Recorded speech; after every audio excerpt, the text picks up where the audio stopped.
Hi, my name is Dr. Chaya Lieba Kobernick. I'm founder and director at the CBT-DBT Center, and I'll be talking today about what I look for in a therapist. I'm excited to talk about this topic. I think it's really important, and that a lot of people have heard maybe pieces of information about this topic, maybe have some things that they've learned don't work or do work that they focus on, and there's a lot to talk about. So as a psychologist, I will share with you what I look for. So another reason that this topic is important to me is I was once interviewed by a referral agency, and one of the interviewers made a comment. I love asking therapists what type of therapy they would go to because they never would go to CBT. And I was so personally offended because I think that is such a myth and such so much part of the myths that abound about CBT and evidence-based practice in general. So I definitely want to bust a bit of that today.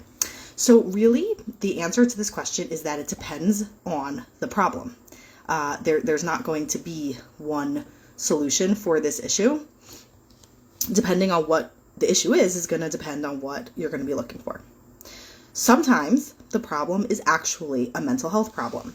If the problem is a mental health problem, such as a true depression, sometimes people are feeling depressed, but a true depression is a low mood, lower motivation, energy, increased crying, fatigue, decreased enjoyment from things that are generally pleasurable over at least a 2-week period.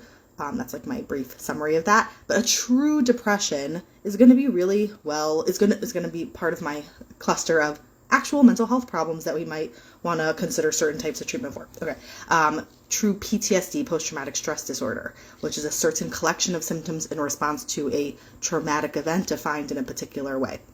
Panic attacks or a phobia of panic attacks, particular phobias, OCD, general anxiety, social anxiety. I think that pretty much covered what I have in my mind. But true mental health problems. True mental health problems are going to be really well treated through what's called evidence-based practice. Evidence-based practice means 3 things. It means up to date on the current science in that area. It means client preference, and it means clinician experience. Without all 3 things, it's not evidence-based practice. So evidence-based practice has to include all 3 of those things. And when there's a true mental health problem, you're going to be very well served by evidence-based practice because if it's in an area where we have sufficient data and our current science is pretty good, which it is in many areas of mental health, particularly all the ones I mentioned, we have pretty good treatments that people deserve access to. And when I hear people having true depressive episodes over years and years and years, or people who suffer from PTSD symptoms for years and years and years, or people who have generalized anxiety or panic attacks for years and years and years, it gets me so mad because there really are great treatments, and that should be step number 1, not step number 40. That shouldn't be something that you have to discover over tons of effort and time. That should be like first thing that's discussed. It should be totally accessible to people. That information should be very, very accessible and easy to find out about. So evidence-based practice will include those 3 things that I mentioned.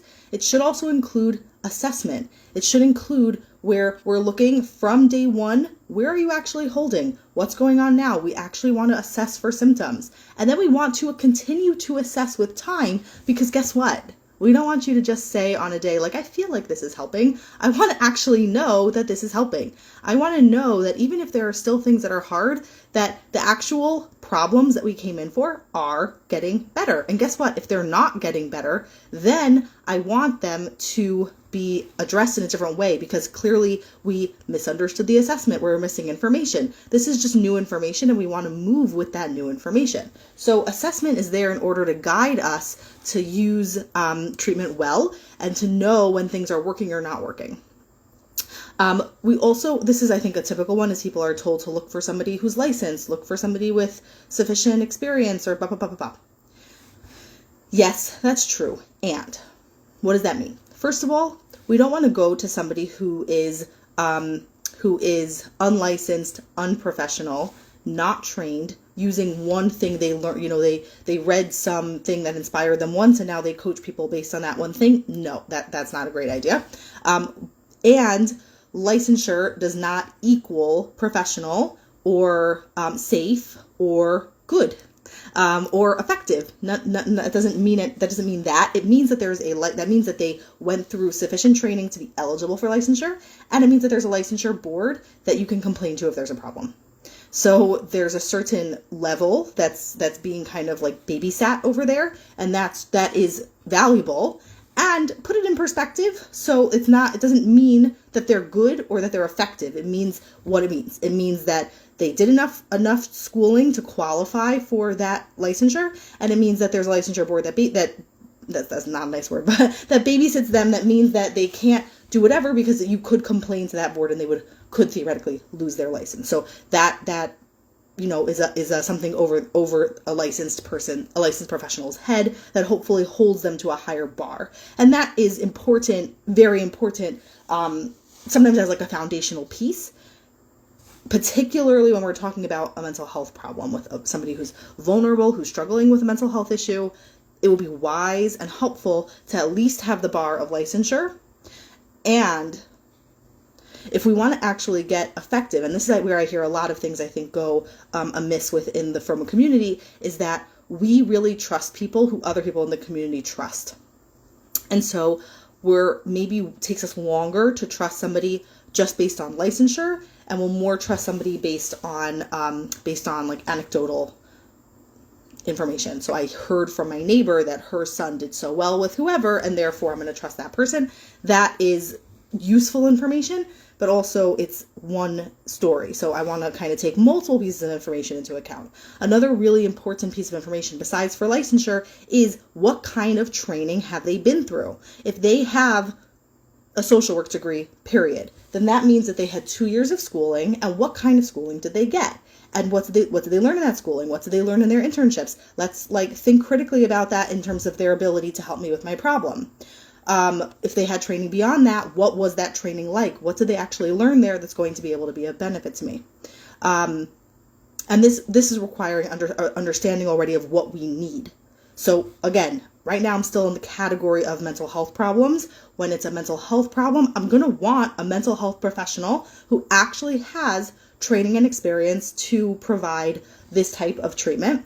And I'm going to want somebody who follows evidence-based practice, who can provide me with those three things I talked about before: client preference, clinician experience, and current science where it's holding in that field. That's going to all be really, really important. Under training and experience, I also like to think about people who are using one or two models. If they're saying, like, I am an EMDR therapist, that makes me nervous.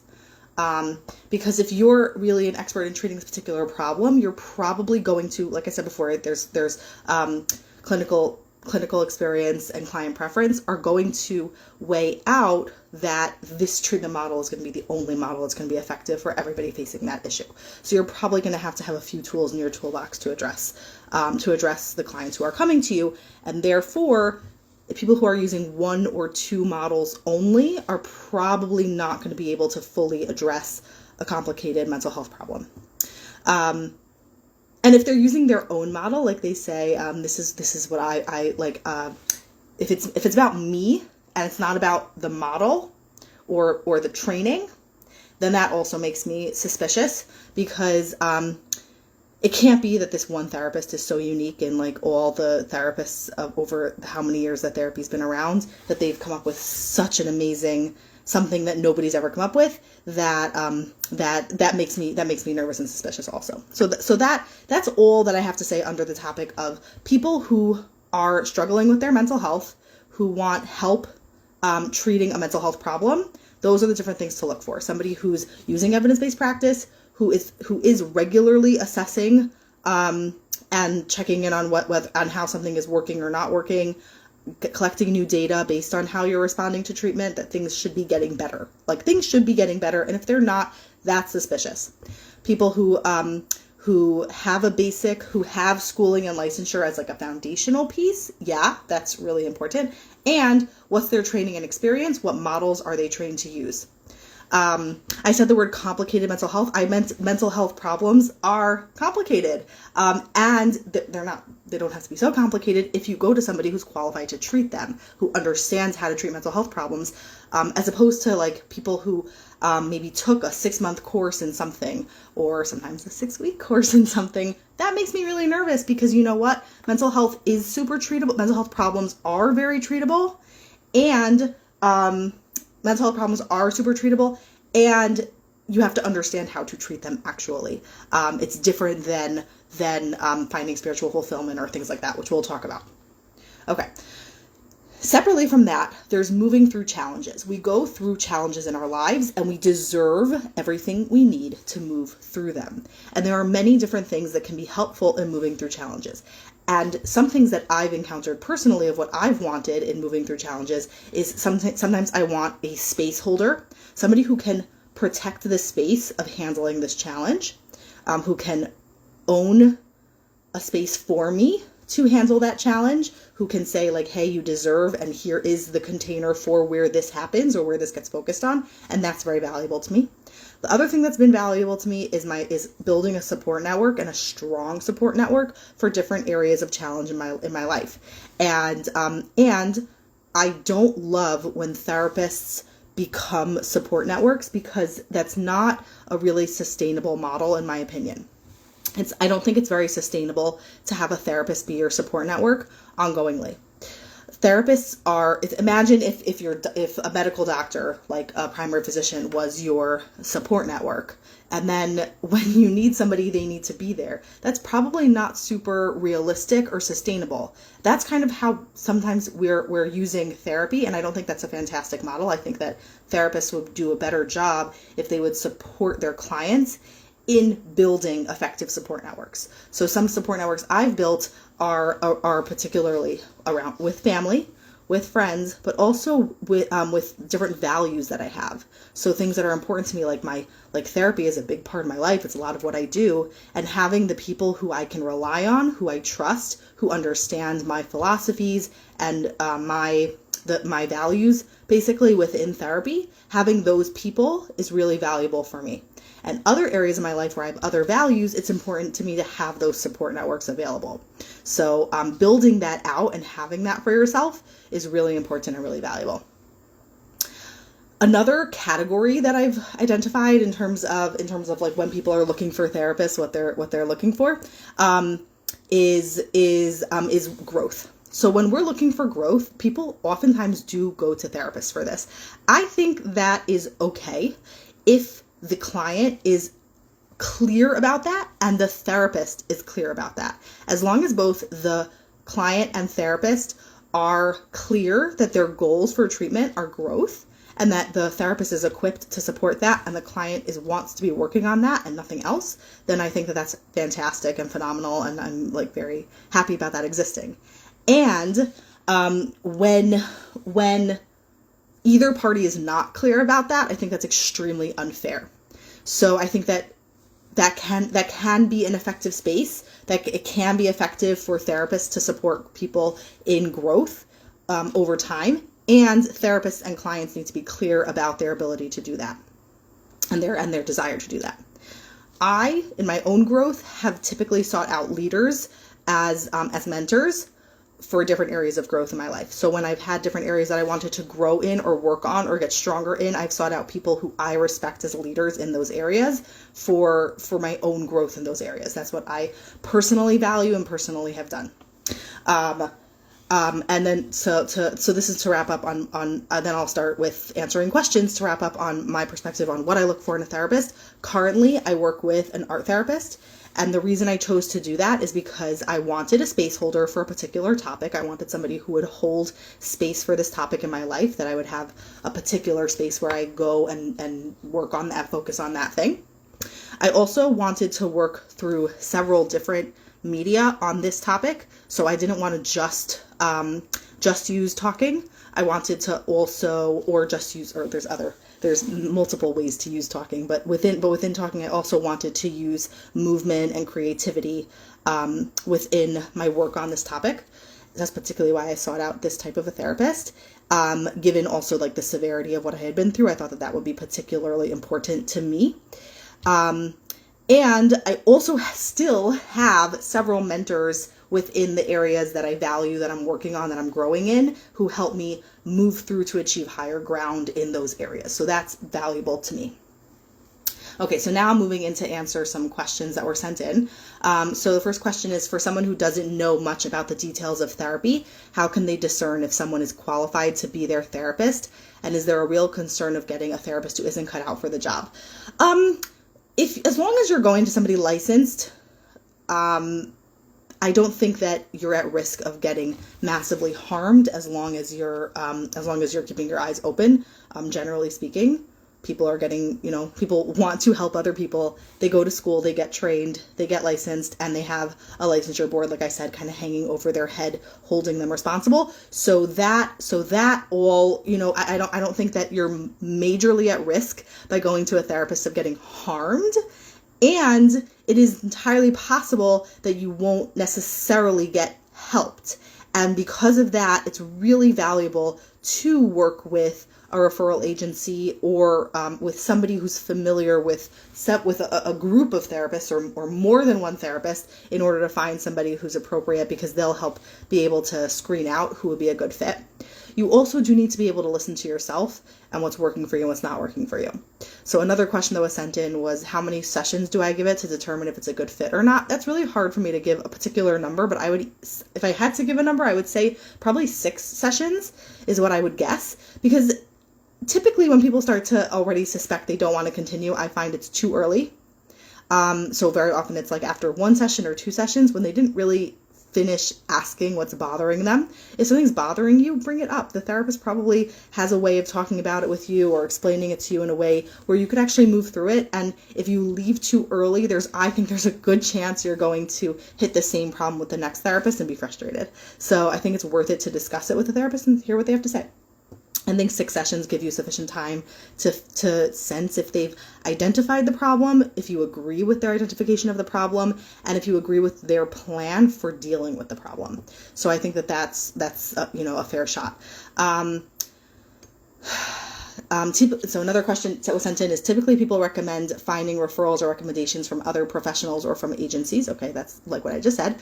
What about when that's not possible? Like no one has any recommendations in that location and you need to go based only on websites and eventually meeting them yourself. Okay, so if no agencies and no therapists and nobody who can give you any recommendations, which take a lot of effort. It would take a lot of effort to really max that all out. But let's say you max that all out and you have to entirely go based on websites or Googling. I would ask the therapist if they do, so a lot of therapists do like a free consultation and you can talk to them for a few minutes or do 1 session. Some therapists don't do that free consultation and do a session, and it's annoying, but it's also kind of, it's not like dating. People compare it to dating. It's not like dating, but it's a little bit like dating in that you need to actually like ask your questions and find out, and you can't really know until you really do that. You can't really know until you meet them, ask your questions, and find out. And that's when you can actually sniff out what's appropriate. And people always ask me what to ask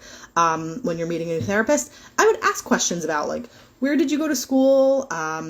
What kind of training have you gone through? What do you feel equipped to treat? What can I expect from therapy? What should therapy look like? What am I going to have to do in order to make this as effective as possible? How soon can I start feeling better? That's sometimes a tough one. Therapists don't like to be pinned down to amounts because we don't like to give. We know we can't give hard data on these things usually. So we don't like to answer that question.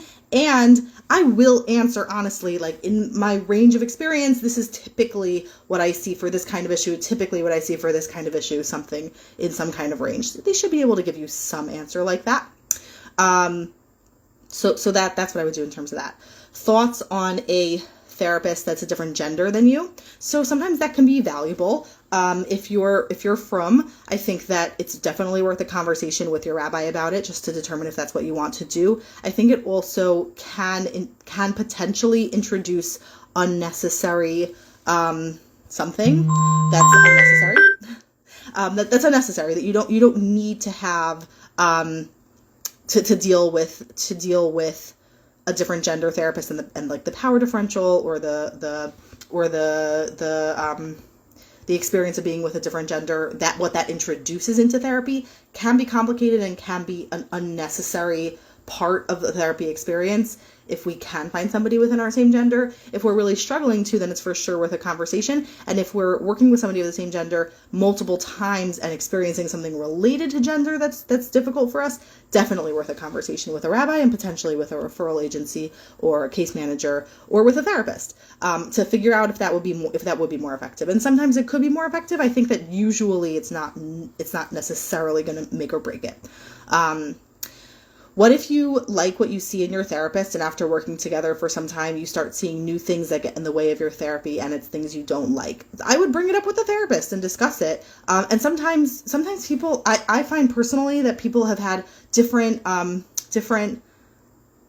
impacts on my life. It's not like the therapist is the be all and end all of your health. The therapist is a medium through which you can achieve greater health, ideally. So if they're helping you achieve that, fantastic. And if they're not, move on. And if they helped you to a point, then you say thank you and you move on to somewhere else if you need help with something else at that point.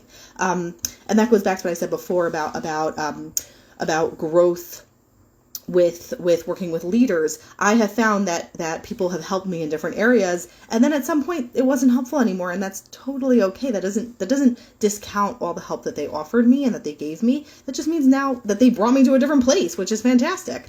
So a therapist can certainly have the same type of experience.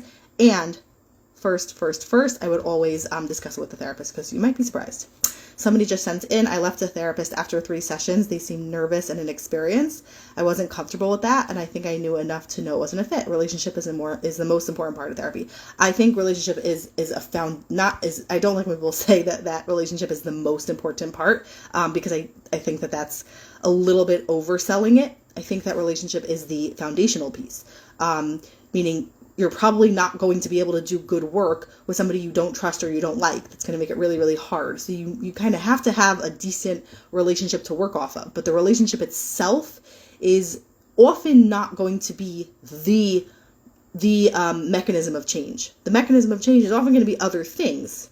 The relationship is just kind of providing the scaffolding through which that happens, or the basic pieces through which that's a possibility. So I would definitely, if the relationship is not working for you, then definitely pay attention to that. That's huge. And I think sometimes it gets oversold as like the mechanism through which treatment happens, and I don't think it's necessarily that. So thank you for joining me today. I'm glad we got to talk about this topic. I think it's really important, and I hope it was helpful to you.